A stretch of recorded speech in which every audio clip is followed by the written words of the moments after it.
সুপ্রিয় দর্শক, আসসালামু আলাইকুম। অনুসন্ধানী টাইম চ্যানেলে যুক্ত হবার জন্য আপনাকে অসংখ্য ধন্যবাদ। জানিয়ে দিচ্ছি আমাদের হাতে থাকা সর্বশেষ আপডেট। আর বরাবরের মতো সর্বশেষ আপডেট জানাতে আপনাদের পাশে আমি সাইমন সুজন। ভারত মিয়ানমার আতঙ্কে নির্বাচনের মধ্যে যেসব অস্ত্রের ডেলিভারি পাচ্ছে বাংলাদেশ। বন্ধুরা, 2026 সালে অর্থাৎ এই বছরই বাংলাদেশ কিন্তু বিপুল পরিমাণ আধুনিক সমরাস্ত্রের ডেলিভারি পেতে চলেছে এবং বাংলাদেশের হাতে এসব অস্ত্র চলে আসলে বাংলাদেশের সামরিক সক্ষমতা বহুগুণ বৃদ্ধি পাবে এবং ভারত সব সময় আতঙ্কে থাকবে। 2019 সাল থেকে বাংলাদেশ সামরিক বাহিনী ধারাবাহিকভাবে নতুন নতুন অস্ত্র ও প্রযুক্তি যুক্ত করে আসছে, আর সে ধারাবাহিকতায় 2026 সালেও ভয়ঙ্কর সব অস্ত্র ডেলিভারি পাচ্ছে বাংলাদেশ। আজকের এই ভিডিওতে আমরা জানব 2026 সালে বাংলাদেশ ঠিক কি গুরুত্বপূর্ণ অস্ত্রের ডেলিভারি পেতে চলেছে এবং সে অস্ত্রগুলো সম্পর্কে সংক্ষেপে আলোচনা করব। এবং এসব সমরাস্ত্র বাংলাদেশ সামরিক বাহিনীতে যুক্ত হলে বাংলাদেশ কতটা শক্তিশালী হবে এবং ভারত ও মিয়ানমার কেন বাংলাদেশের আতঙ্কে থাকবে সেই বিষয়ে বিস্তারিত আলোচনা করব সায়েন্স বিডির আজকের ভিডিওটিতে। তাই আজকের এই ভিডিওটি অনেক বেশি গুরুত্বপূর্ণ ও ইনফরমেটিভ হতে চলেছে, তাই ভিডিওটি মনোযোগ সহকারে একদম শেষ পর্যন্ত দেখার অনুরোধ রইল। তো চলুন শুরু করা যাক। বন্ধুরা, বাংলাদেশের আপকামিং অস্ত্রের তালিকায় গুরুত্বপূর্ণ সংযোজন হিসেবে উঠে এসেছে ব্যালিস্টিক মিসাইল। বাংলাদেশ সেনাবাহিনী 2018 সালে প্রথমবারের মতো ব্যালিস্টিক মিসাইল ক্রয় বিষয়ে আলোচনা শুরু করে, তবে ভারী ও কৌশলগত সমরাস্ত্র হওয়ায় এ প্রক্রিয়ায় দীর্ঘ সময় লেগে যায়। শুরুতে চীন ও তুরস্ক এই দুই দেশই ছিল বাংলাদেশের প্রধান লক্ষ্য এবং এই দুই দেশের কাছ থেকে বাংলাদেশ ব্যালিস্টিক মিসাইল আহরণের চেষ্টা করে। কিন্তু পরবর্তীতে বাংলাদেশ সেনাবাহিনী তুরস্ক থেকে বোরা ব্যালিস্টিক মিসাইল অর্ডার দেয়, যা তুরস্কের একাধিক নির্ভরযোগ্য সূত্র থেকেও নিশ্চিত করা হয়েছে। আগে শোনা গিয়েছিল 2024 সালে এই মিসাইল ডেলিভারি পাওয়া যাবে, কিন্তু বিভিন্ন কারণে তা সম্ভব হয়নি। বিশেষ করে শেখ হাসিনা এগুলো ডেলিভারি নেওয়ার চেষ্টাও করেনি, কারণ সেই সময় বাংলাদেশ ছিল ভারতের অঙ্গরাজ্য, আর ভারতের আপত্তির কারণে শেখ হাসিনা এই অস্ত্রগুলো ডেলিভারি নেয়নি। তবে বর্তমানে বাংলাদেশের ক্ষমতায় রয়েছে নোবেল বিজয়ী ডক্টর ইউনুস এবং ইতিমধ্যেই এই ব্যালিস্টিক মিসাইলটির ডেলিভারি পেতে চলেছে বাংলাদেশ। বাংলাদেশ সেনাবাহিনী যে বোরা ব্যালিস্টিক মিসাইলটি পেতে যাচ্ছে তার রেঞ্জ প্রায় 400 কিলোমিটার, যদিও আন্তর্জাতিক নিয়ম অনুযায়ী 300 কিলোমিটার রেঞ্জের কথা বেশি প্রচলিত। তারপরও বাংলাদেশ আন্তর্জাতিক নিয়ম না মেনেই 400 কিলোমিটার রেঞ্জের বোরা ব্যালিস্টিক মিসাইল ক্রয় করছে।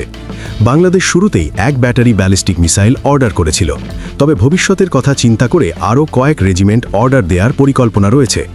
একই সঙ্গে দীর্ঘমেয়াদী নিজস্ব প্রযুক্তিতে দেশের মাটিতেই এই ধরনের ব্যালিস্টিক মিসাইল তৈরির প্রস্তুতি নিচ্ছে বাংলাদেশ সেনাবাহিনী। তারই ধারাবাহিকতায় বাংলাদেশে অলরেডি তুরস্কের সমরাস্ত্র কারখানা স্থাপন হয়েছে, যেখানে স্থানীয়ভাবে তৈরি হবে বিভিন্ন ধরনের মিসাইল। বোরা ব্যালিস্টিক মিসাইল ছাড়াও বাংলাদেশের দ্বিতীয় গুরুত্বপূর্ণ সংযোজন হল আকাশ প্রতিরক্ষা ব্যবস্থা। 2026 সালে বাংলাদেশ সেনাবাহিনীতে যুক্ত হতে চলেছে মিডিয়াম রেঞ্জের আকাশ প্রতিরক্ষা ব্যবস্থা। বর্তমানে বাংলাদেশের কাছে কোনো কার্যকর medium range air defence system নেই, যা আধুনিক যুদ্ধের প্রেক্ষাপটে একটি বড় ঘাটতি। বাংলাদেশের হাতে বর্তমানে যে এয়ার ডিফেন্স সিস্টেম রয়েছে সেগুলো হলো চীনের তৈরি FM-90 short range air defence system, যেগুলো কোনো কার্যকরী এয়ার ডিফেন্স সিস্টেম নয়। ফলে ভারত ও মিয়ানমার চাইলে খুব সহজে বাংলাদেশে ঢুকে বড় ধরনের বিমান হামলা চালাতে পারবে, সেগুলোকে আমরা প্রতিরোধী করতে পারবো না। আর এই বাস্তবতা মাথায় রেখে 2019 সালে তুরস্ক, চীন ও ব্রিটেনের সঙ্গে আলোচনা শুরু করে বাংলাদেশ সেনাবাহিনী।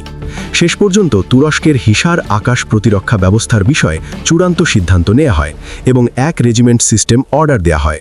তুরস্কের পক্ষ থেকেও বিষয়টি নিশ্চিত করা হয়েছে। পরিকল্পনা অনুযায়ী 2026 সালের মাঝামাঝি বাংলাদেশ সেনাবাহিনী এই হিসার সিস্টেমের ডেলিভারি পাবে। এর কার্যকর রেঞ্জ হবে প্রায় 45 থেকে 50 কিলোমিটার, যা দেশের অন্তত 3টি বিভাগীয় অঞ্চলকে আকাশপথে সুরক্ষা দেবে এবং এই এয়ার ডিফেন্স সিস্টেমটির রেঞ্জ ধরা হচ্ছে 35 থেকে 40 কিলোমিটার এবং এটি আকাশপথে আসা যে কোনো বস্তুকে চিহ্নিত করতে পারে এবং সেগুলোকে ধ্বংস করতে পারে, হোক সেটা মিসাইল বা শত্রুপক্ষের ড্রোন অথবা যুদ্ধবিমান।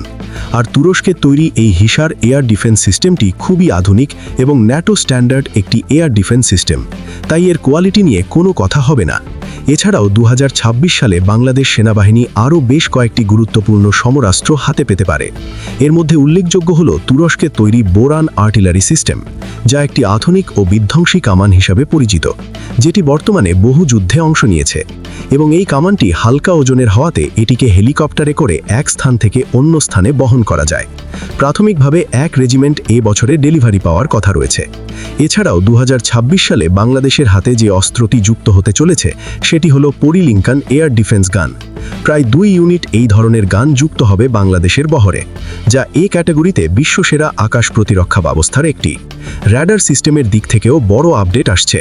বিশেষ করে ফ্রান্স থেকে কেনা একাধিক আধুনিক রাডার চলতি বছরের মার্চের দিকে হস্তান্তর করা হবে। এর পাশাপাশি রাশিয়ার তৈরি বিখ্যাত AK-2 অসল্ট রাইফেলও যুক্ত হতে চলেছে বাংলাদেশ সেনাবাহিনীর হাতে। বাংলাদেশ সেনাবাহিনী প্রাথমিকভাবে প্রায় 4000 এই ধরনের রাইফেল অর্ডার দিয়েছে। এছাড়াও বাংলাদেশ সেনাবাহিনীর জন্য চীন থেকে ক্রয় করা হচ্ছে 50টিরও বেশি লাইট অ্যাটাক VT-5 যুদ্ধ ট্যাঙ্ক, যেগুলো ওজনে হালকা হওয়ার কারণে যে কোনো পরিবেশে মানানসই। একটি যুদ্ধ ট্যাঙ্ক জলে কিংবা স্থলে অথবা পাহাড়ে সব জায়গায় সমানভাবে যুদ্ধ করতে সক্ষম এই ট্যাঙ্কগুলো। এবং খুব শিগগিরই এই বছরেই বাংলাদেশের বহরে যুক্ত হতে চলেছে চীনের তৈরি এই অত্যাধুনিক যুদ্ধ ট্যাঙ্ক। এবার আসি বাংলাদেশ বিমান বাহিনীর কাছে। বন্ধুরা, এই বছর বাংলাদেশ বিমান বাহিনী সবথেকে বেশি আধুনিক হচ্ছে এবং সবথেকে বেশি সমরাস্ত্রের ডেলিভারি পাচ্ছে। আপনারা হয়তো জানেন যে বাংলাদেশ বিমান বাহিনী কিন্তু বর্তমানে অনেক পিছিয়ে আছে, আর এ কারণে বাংলাদেশ বিমান বাহিনীতে প্রায় 3 ধরনের ফাইটার জেট যুক্ত করা হচ্ছে। প্রথমে যে ফাইটার জেটটি বাংলাদেশের বহরে যুক্ত হতে চলেছে সেগুলো হলো পাকিস্তানের তৈরি F-7 থান্ডারব্লক 3 যুদ্ধ বিমান, যেগুলোর ডেলিভারি এবছরেই পাবে বাংলাদেশ। প্রায় 36টির মতো এই ধরনের লাইট অ্যাটাক ফাইটার জেট পাবে বাংলাদেশ। এছাড়াও বাংলাদেশ বিমান বাহিনীতে চীনের তৈরি 16টি J-10C ফাইটার জেট যুক্ত হতে চলেছে, যেগুলো 4 জেনারেশনের একটি ফাইটার জেট। এবং J-10Cর পাশাপাশি ইউরো ফাইটার টাইফুনও যুক্ত হতে চলেছে বাংলাদেশের বহরে। মোট 10টির মতো ইউরো ফাইটার টাইফুন যুক্ত হবে বাংলাদেশ বিমান বাহিনীতে।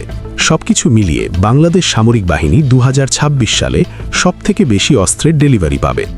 যুদ্ধ বিমানের পাশাপাশি বাংলাদেশ বিমান বাহিনী কিন্তু সমরাস্ত্র পরিবহনের জন্য 4টি C-130 হারকুলিস অর্ডার দেয়া হয়েছিল, যেগুলো এবছরই ডেলিভারি পাবে বাংলাদেশ। সবকিছু মিলিয়ে 2026 সালে বাংলাদেশ সামরিক বাহিনী সবথেকে বেশি সমরাস্ত্র পাবে এবং সবথেকে বেশি আধুনিক হবে। অন্যদিকে এবার বাংলাদেশ নৌবাহিনী তুলনামূলকভাবে কম সংখ্যক সমরাস্ত্র পাবে। এর মূল কারণ হল সাম্প্রতিক বছরগুলোতে নৌবাহিনীর জন্য একাধিক নতুন ঘাঁটি ও অবকাঠামো নির্মাণে বড় অঙ্কের বাজেট ব্যয় করা হয়েছে। তারপরও 2026 সালে কিছু গুরুত্বপূর্ণ সংযোজন থাকছে বাংলাদেশ নৌবাহিনীতে।